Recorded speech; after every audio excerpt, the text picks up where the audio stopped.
Liverpool, 1931.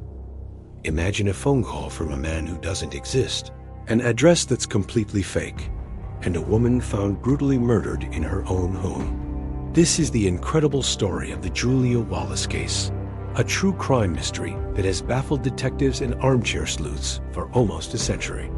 It's a tale so twisted, it feels like it was ripped straight from an Agatha Christie novel.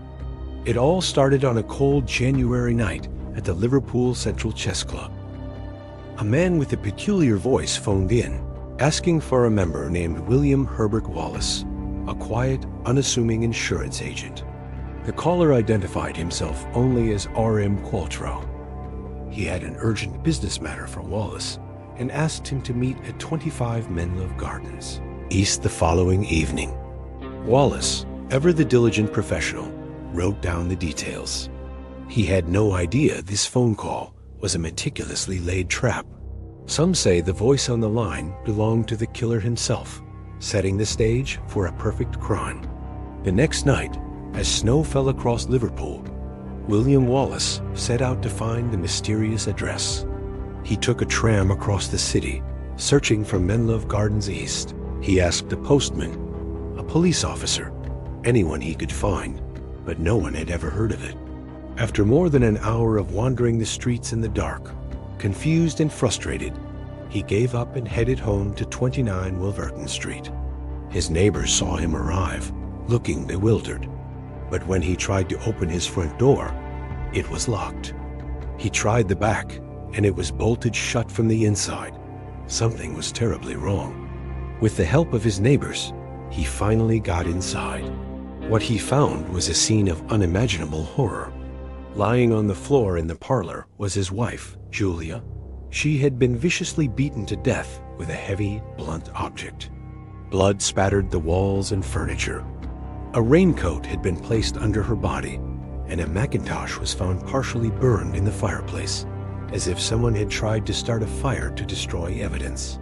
But strangely, nothing of value seemed to be stolen, except for a small amount of cash from a jar. The police were immediately stumped. There were no signs of forced entry. The murder weapon was never found. How did the killer get in and out of a locked house without a trace? The sheer brutality of the crime suggested a personal motive, and suspicion quickly fell on the one person closest to Julia, her husband, William. The prosecution painted a picture of a cold, calculating man who had staged the entire thing. They argued that Wallace himself made the Qualtrough phone call from a nearby telephone box to create a cast-iron alibi. Then, they claimed, he rushed home, killed his wife in a 5-minute window, and calmly went off to his chess club meeting. Despite the purely circumstantial evidence, the jury was convinced. William Wallace was found guilty of murder and sentenced to hang. His life was shattered, but his ordeal wasn't over. In an unprecedented move for the time, the Court of Criminal Appeal overturned the verdict just weeks later, citing a lack of evidence. The judges declared that the case against him was too weak, and the conviction was not supported by the weight of the evidence. William Wallace walked free, but his life was ruined. He was ostracized by the community, a man forever haunted by suspicion until his death just 2 years later.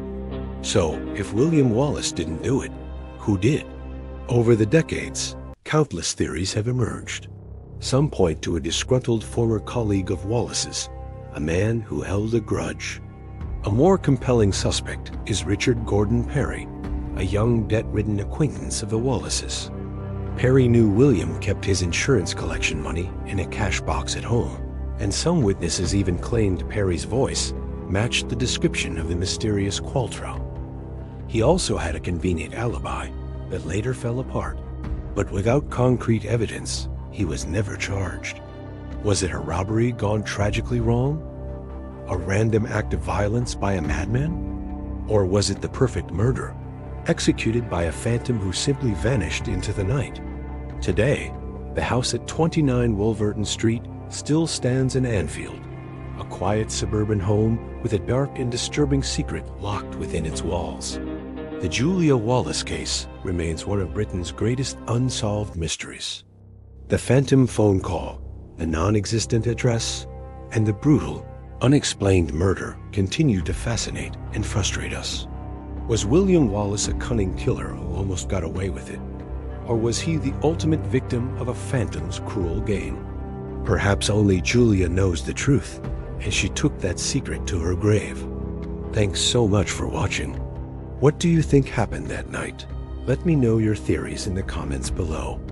And if you love diving into historical mysteries like this one, make sure to like and subscribe for more.